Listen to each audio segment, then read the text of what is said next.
ওয়ালাইকুম। দারুণ সুখবর ভাই, মোস্তাফিজুর রহমান আবারও আইপিএল এ আমরা মোস্তাফিজকে দেখতে পাবো। জাস্ট স্যাম কারানের পরিবর্তে আমরা আইপিএল এ দেখতে পাবো, কারণ স্যাম কারান হচ্ছে ইংল্যান্ডের প্লেয়ার, আর ইংল্যান্ডের প্লেয়ারদেরকে কোনো লিগে এখন আর খেলতে দেওয়া হবে না। কেন হবে না?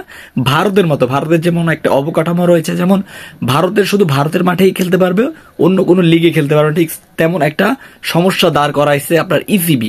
সো ইসিবির যে ইয়াটা হচ্ছে সেটা হচ্ছে কান্ট্রি ক্রিকেটে কোনো প্লেয়ার কান্ট্রি ক্রিকেটটার মান বাড়ানোর জন্য তারা এই পদক্ষেপটি নিয়েছে। তো তার পরিপ্রেক্ষিতে ইংল্যান্ডের যে প্লেয়ারগুলো রয়েছে চেন্নাইতে, যেমন স্যাম কারান বলেন, ওভারটন বলেন, তাদেরকে আইপিএলও খেলতে দেওয়া হবে না, পিএসএলও খেলতে দেবে না, এবং আদার্স যে লিগগুলো আছে এগুলো খেলতে দেওয়া হবে না। সো সেদিক থেকে মোস্তাফিজুর রহমানের দরজা খুলে যেতে পারে চেন্নাই সুপার কিংসের দলের হয়ে। সো শুধু চেন্নাই সুপার কিংসের হয়ে যে তিনি খেলবে তা নয়, তিনি বিভিন্ন আরো তো ইংল্যান্ডের অনেক প্লেয়ার আছে যারা কিনা আইপিএল পার্টিসিপেট করছে। সো এভাবেই হতে পারে বলে একটা ইংল্যান্ডের গণমাধ্যম জাস্ট বইলে দিছে, এটার একদম ট্রু নিউজ। সো এখানে ফল্টের কিছুই নাই। সো দিন শেষে মোস্তাফিজুর রহমানকে আমরা আবারও আইপিএল দেখতে পাবো। সো আইপিএল যদি দেখতে নাও পারি তাহলেও আমাদের আসলে মাথা ব্যথা করে লাভ নেই, একটা টুর্নামেন্টে একটা দেশ খেলবে। কিন্তু আবার কপাল খারাপ এই জন্য, কারণ আমরা রোজার মাসে আইপিএল খেলাটা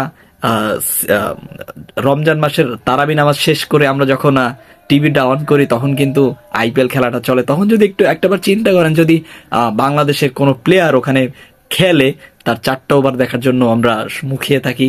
ব্যাটিং না হোক, আমরা কোনো ব্যাটাররাই তো, বাংলাদেশের কোনো ব্যাটাররাই আইপিএলে হয়তো বা সুযোগ পায় না, এবং আদৌ পাবে কিনা সন্দেহ, কিন্তু বলাররা পায়। তার যে ওই 4টা ওভার আমাদের জন্য যে কত বড় অ্যাচিভমেন্ট বলা যায়।